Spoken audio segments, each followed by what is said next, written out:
Eu tava só me esperando, né? Tava só te esperando, né, Gui? Porque tu não pode faltar, tu nunca falta. Já tava achando estranho já que tu não tinha entrado. Tu, a Sofia, a Duda, o Gustavo, estão sempre, tipo, 100% Mica, a Malu, tá, tipo, 100% de presença praticamente, né? O Luiz Quintino também está sempre nas aulas, o Caio também, né? Gente, olha só, vamos lá. A gente vai fazer as correções, certo? Então, para quem acompanha um pouco e não está acompanhando todas as aulas ao vivo, depois hoje eu coloco lá no grupo as aulas que ficaram gravadas, que são gravadas dessa unidade que a gente está estudando, que a gente está finalizando. O prof já fez praticamente todas as explicações, agora é só trabalhar na apostila com as correções. Então, estamos lá na página 47. Hoje a ideia é a gente corrigir o que ficou de tarefa na segunda-feira, que foi a página 47, a página 49 e a página 50, a 53 e a 54, né? Então, a gente tem a correção lá da página 47, certo? Vamos lá, então? Então, página 47, troca de ideias. A gente está na unidade, só para vocês entenderem, nós estamos fazendo a independência do Brasil, que é a última unidade, e depois a gente vai falar da independência dos outros países. Eu estava, acho que, tão agoniada para trabalhar a independência do Brasil, tão empolgada, eu fui direto no Brasil. Aí, eu comecei o Brasil, por exemplo, vamos terminar o Brasil, aí depois a gente fala dos outros países. Então, na página 47, certo?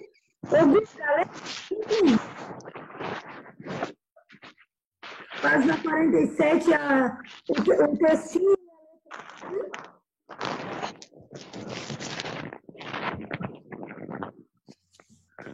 É para ler, Pro? O Guga lê pra gente? Pode ser, Guga? Ô, Pro. Oi, fala, Pro. Guilherme. É para ler? É para ler? Pode ler então, Guilherme, pode ler. Tu já tá com o teu áudio aberto, pode ler. Pode ler, então. Qual que é? É página 47. Aham. Ali no Troca de Ideias? Isso mesmo. O caso de Pernambuco possuía, porém, raízes profundas. O ânimo da revolta já tinha se manifestado em outras ocasiões, como em 1710, Guerra dos Mascates. Desenvolvia-se uma descolonização de consciências e os recursos teatrais da realeza não faziam mais o efeito de autora. De outrora, do passado, né? Ou seja, desde o século XVIII, a independência do Brasil é século XIX. Desde o século XVIII, já havia movimentos no Brasil querendo a independência, movimentos lá no Nordeste brasileiro. Aqui está falando da Revolução Pernambucana. É só lembrando vocês, gente, que vocês não podem esquecer disso, tá? Que a Revolução Pernambucana, ela é um movimento que o Nordeste está se sentindo abandonado, tá? O Nordeste está se sentindo abandonado porque a coroa portuguesa veio para cá, a capital do Brasil ela é o Rio de Janeiro, e todas as mudanças estão acontecendo, estão centralizadas na família real, no Rio de Janeiro, e mais impostos ainda. Então, tem essa situação. Aí, olha aí, com base na leitura, o que significa dizer descolonização das consciências, tá? Descolonização é que as pessoas estão criticando que o Brasil é uma colônia de Portugal. Descolonizar, se livrar de uma colônia. Ou seja, as pessoas estão questionando, certo? O controle da metrópole. As pessoas estão questionando o controle de Portugal, certo? Elas querem romper com Portugal. Essas relações, elas estão ficando tensas, as relações entre a metrópole e a colônia, certo? Então, a ideia de descolonização das consciências nada mais é do que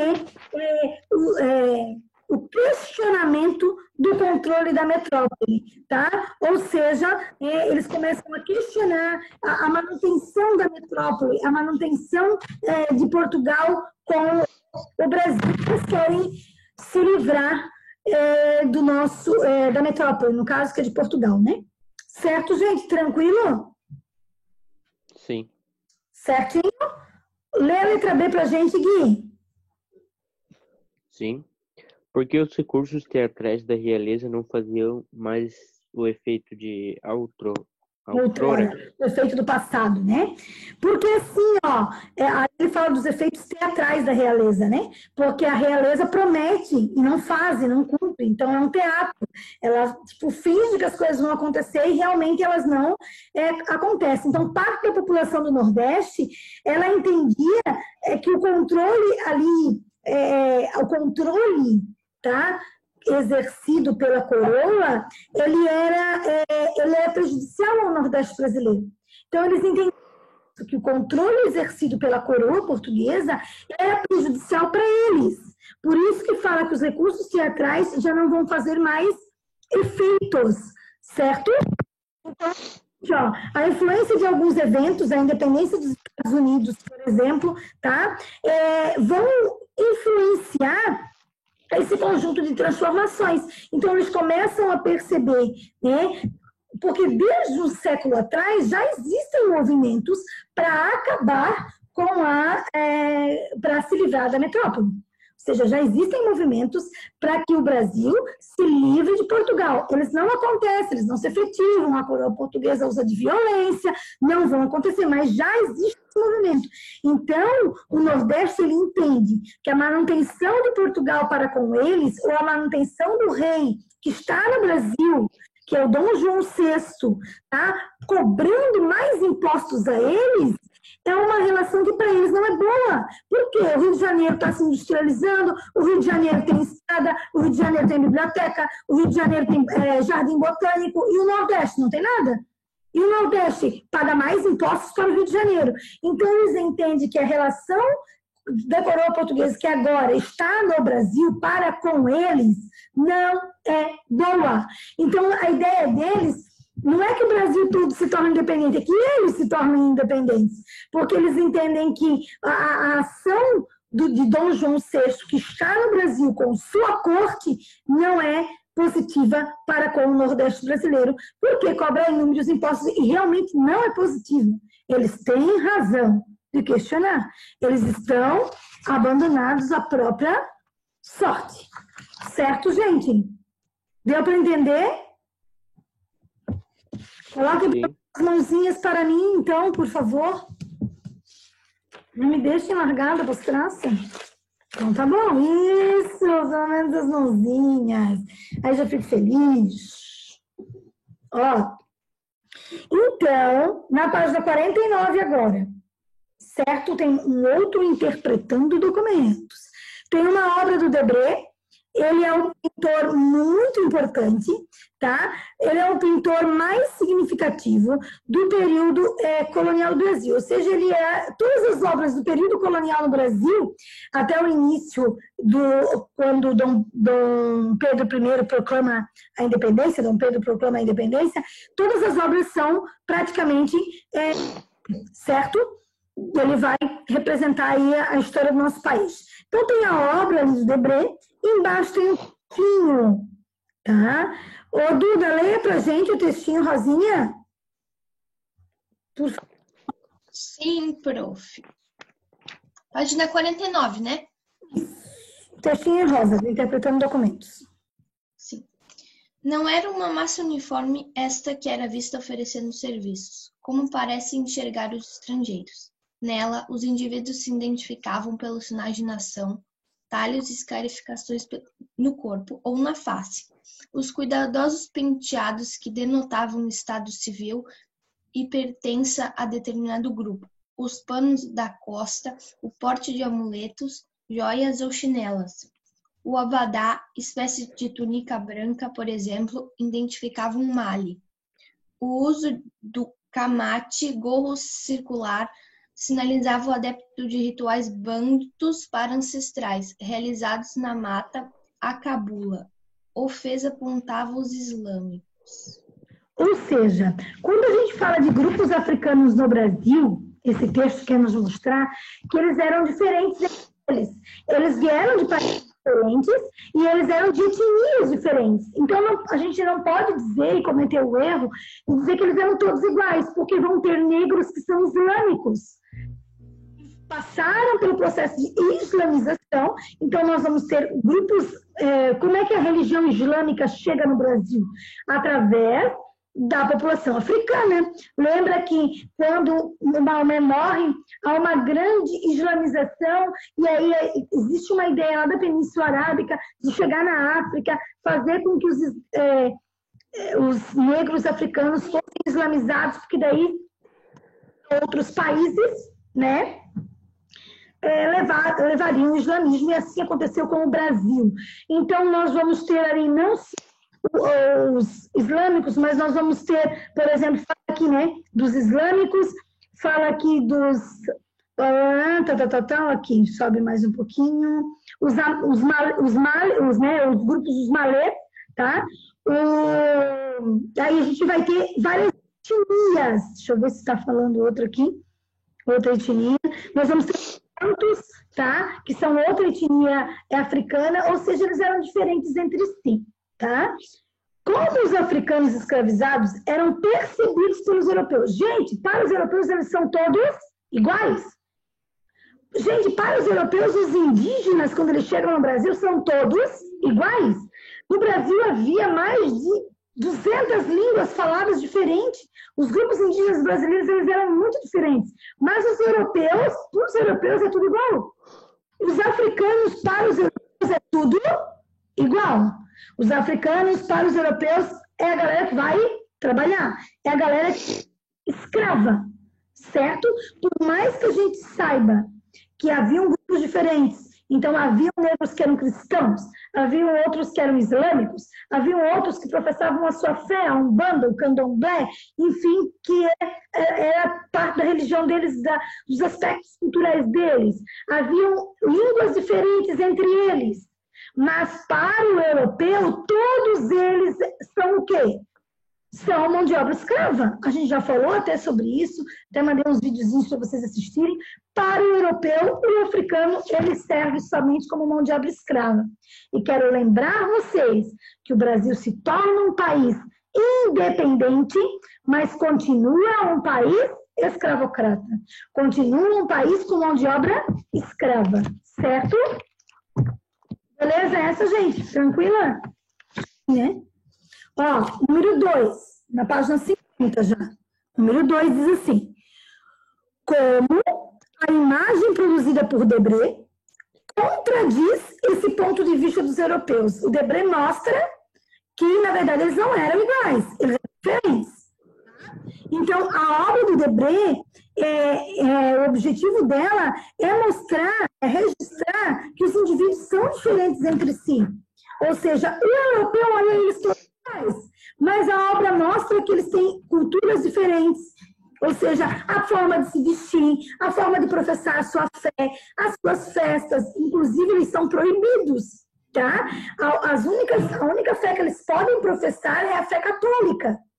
Por isso que, inclusive, isso é uma coisa bem interessante. Tanto a Umbanda quanto o Candomblé, que são religiões afrodescendentes, se for fazer uma pesquisa, tá, e ver imagens de centros de Umbanda e Candomblé, tem várias imagens de santos católicos, tá? Então, assim, nos altares da Umbanda e do Candomblé, eles são recheados de santos católicos. Por quê? A Umbanda e o Candomblé da África era uma religião. Quando eles vieram para o Brasil, eles não podiam professar a sua fé. O que eles fizeram? Eles pegaram os santos católicos, fizeram um altar. Quando os portugueses passavam, os portugueses achavam que eles estavam fazendo uma festa, uma comemoração para os santos deles, que eram os santos católicos, e na verdade eles davam outros nomes para esses santos. Tá? Então, Nossa Senhora dos Navegantes é Iemanjá. Iemanjá é da cultura afrodescendente, tá? E Nossa Senhora dos Navegantes é uma santa católica, tá? E aí o que eles pegavam? Pegavam a Nossa Senhora dos Navegantes, colocavam lá um altarzinho para ela, mas chamavam ela de Iemanjá. Ou seja, deram outros nomes para os mesmos santos que eram católicos. Quando os brancos passavam, achavam que eles estavam cultuando os deuses não, né? Cultuando os santos católicos. No entanto, eles estavam colocando as imagens para fazer referência ao que eles acreditavam, mas professando a sua fé de uma outra maneira. Então, as religiões afrodescendentes no Brasil, elas são um sincretismo cultural, elas são uma mistura entre a cultura africana e a cultura cristã, a religião afrodescendente e a religião cristã, porque eles eram proibidos de professar a sua fé, certo? Então aqui, como a imagem produzida por Debré contradiz esse contexto, do Debré mostra que eles são indivíduos, mostra a sua individualidade, que eles são diferentes entre si. Aos olhos dos europeus, eles são iguais. No entanto, eles são indivíduos que têm sua fé, sua cultura, suas práticas diferentes entre si. Correto?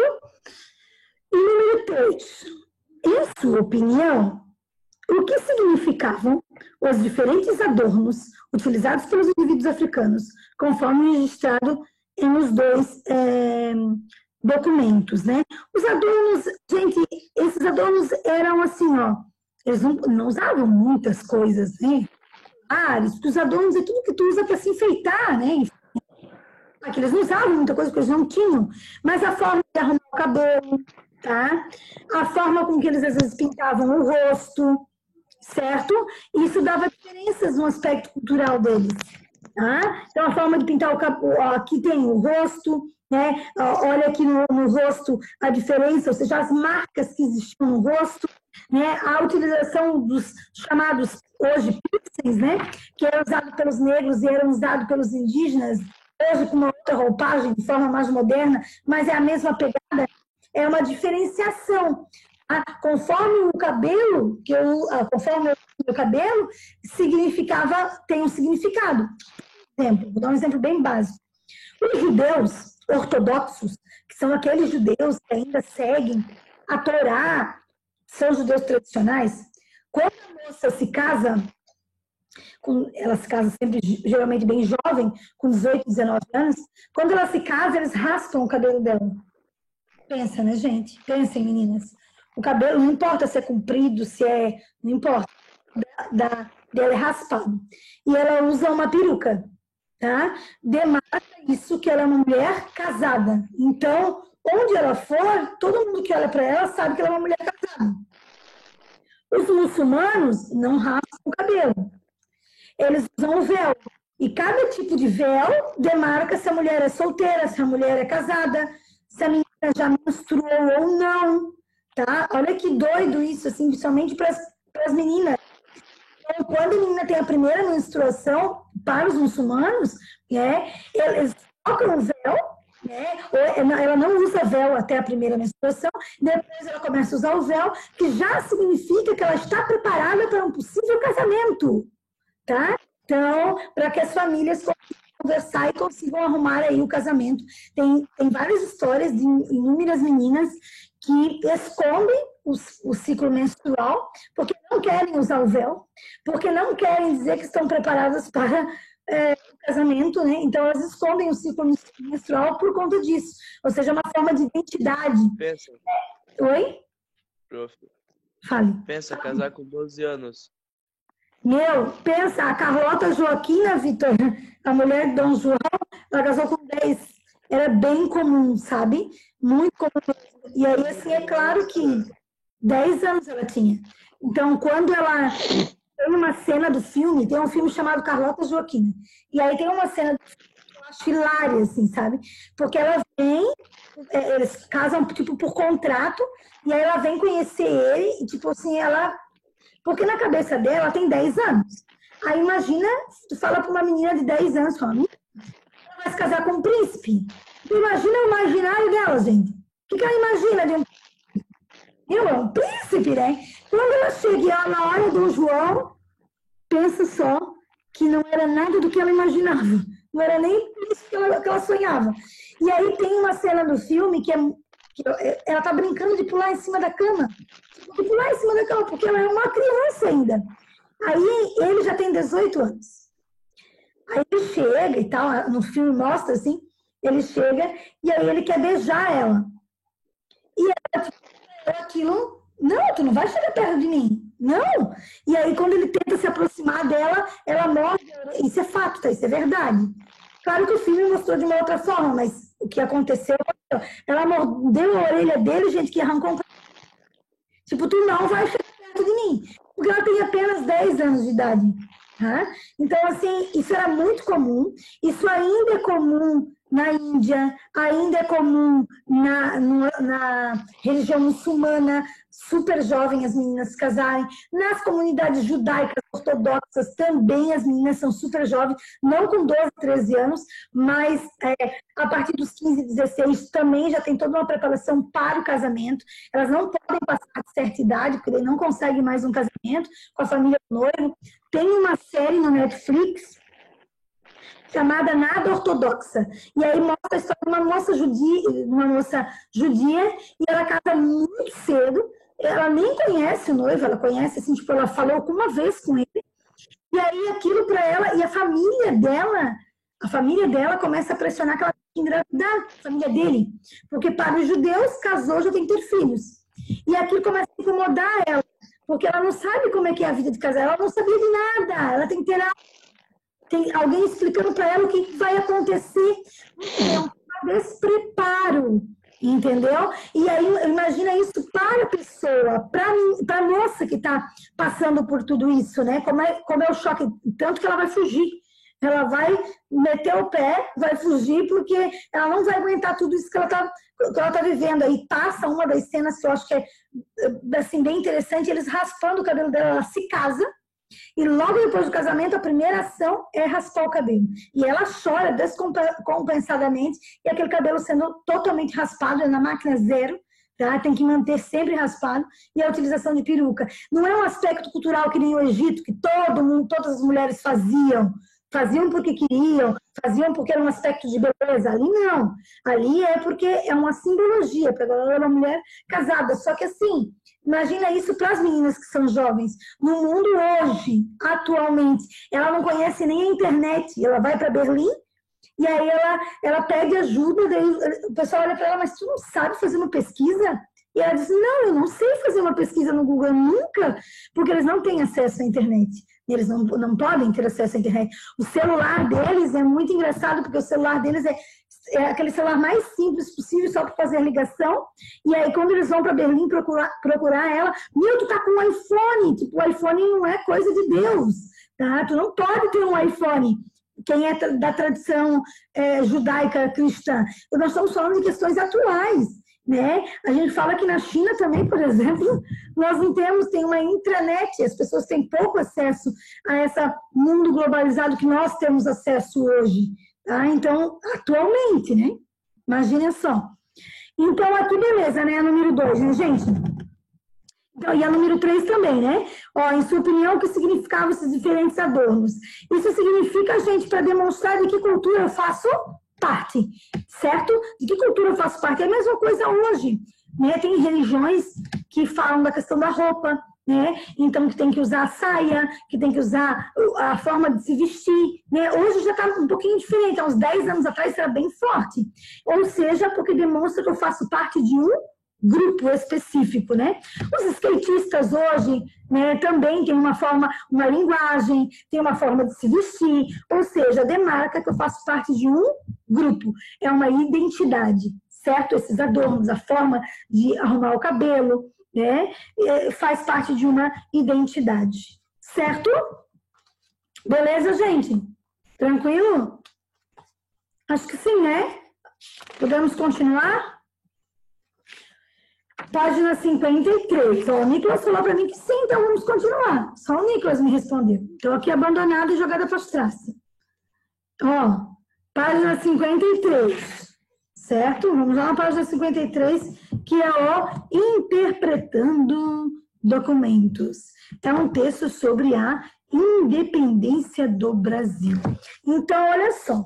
Página 52, nós vamos falar, tá? Na página 52, do processo de independência. Então, em 1822, em fevereiro, só recapitulando. Em 1821, tem o quê? A Revolução do Porto. Tá? A Revolução Liberal do Porto. Já começa lá em 1820. A Revolução Liberal do Porto. O que é a Revolução Liberal do Porto? Portugal exige que Dom João, família real, volte para Portugal porque tu acabou com a gente. Tu foi embora em 1808, tu raspou todo o tacho, tu levou todo o nosso dinheiro, tu deixou nós amigos, agora tu volta para cá. Tu e a tua família. Então, eles estão exigindo a volta de Dom João. Se Dom João não voltar, se tu não vais voltar, tu vais perder a tua coroa, porque tu és rei de Portugal. O Brasil é uma colônia. E aqui o Brasil já estava sendo elevado a Reino Unido, ou seja, Portugal já estava pressentindo que estava perdendo a sua colônia. Certo? Então, qual era a ideia de Portugal? Recolonizar o Brasil. Que a família real fosse para lá e o Brasil fosse recolonizado. Tinha aqui no Brasil gente que defendia a recolonização do Brasil.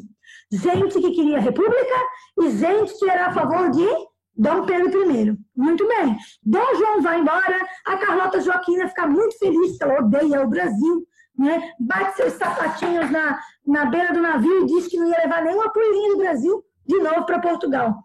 E aí eles vão. Só que ele deixa o filho dele aqui, que é Dom Pedro. Tá? Ele é esperto nesse sentido, e o filho dele fica aqui. Tá? E daí Dom João vai, em 1821, volta para Portugal, porque ele tem medo de perder a coroa.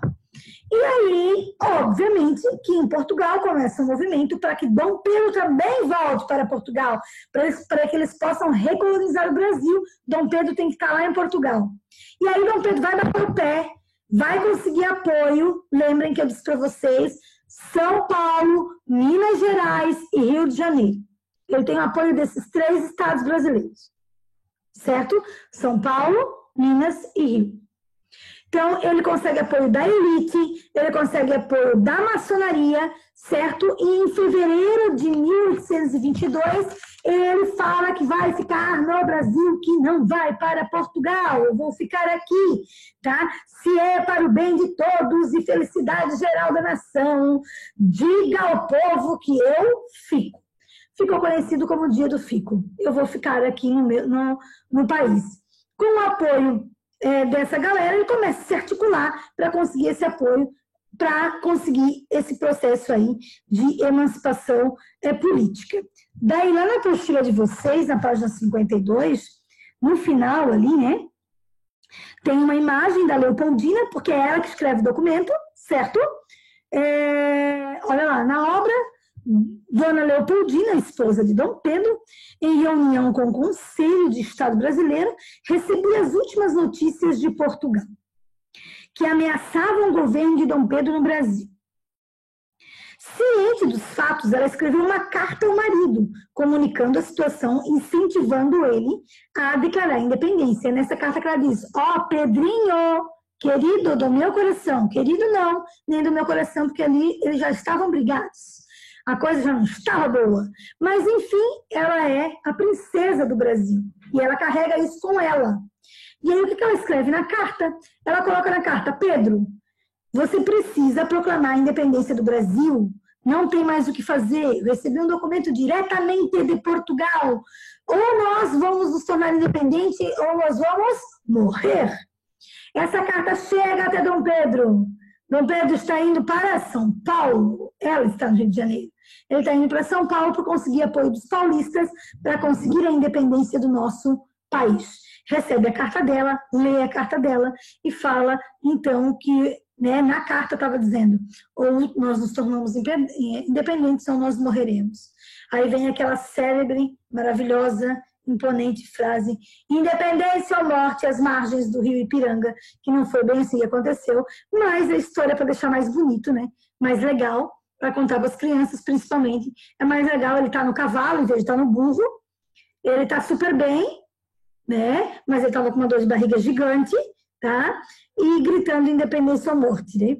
Então, após a declaração de sua permanência no Brasil, Dom Pedro convocou uma assembleia para elaborar uma constituição. No dia 7 de setembro de 1822, ele estava em viagem para São Paulo, tá? De São Paulo ao Rio de Janeiro. Dom Pedro recebeu diversas cartas de Lisboa que lhe atiraram o poder e exigiam seu retorno imediato a Portugal. Ele se negou a retornar, reafirmando o rompimento com Portugal. E a independência do Brasil, no dia 1º de dezembro, foi finalmente coroado imperador. Ele só foi coroado imperador do Brasil 1º de dezembro. Então, ele permaneceu aqui até 1831, quando ele vai para Portugal e deixa o seu filhinho, que é Dom Pedro II, né, que é uma criança ainda no nosso país. Então, o que é importante falar é que ele, então, é coroado somente no dia 1º de dezembro, certo? Então, lá na página 53, só uma retrospectiva, né, do que a prof já falou. Na página 53, então, tem um texto, certo? Quem é que quer ler o primeiro parágrafo do texto? Alguém se habilita aí? Alguém? Na última aula de sexta-feira, para ler o primeiro parágrafo do texto rosinha da página 53. Meu Deus, que silêncio, gente. Mica? Falei, prof. Mica, lê para mim, por favor, não abandona. É o texto rosinha, né? Da página. Meu Deus, o tamanho. Não, pode ler o primeiro parágrafo, Mica, não se assusta. Lê o primeiro. Tá. Deixa eu só ir para outro lugar, porque a Aurora tá fazendo barulho. Tá, não tem problema. Aí. De características absolutamente peculiares foi a independência do Brasil, ocorrida em 1822 com o desdobramento da coroa da família imperial Bragança, quando João VI, retornando a Lisboa por instância das cortes liberais, deixou aos filhos Pedro I a regência do Brasil. Ai, peraí, pessoal, que a Aurora veio pra cá.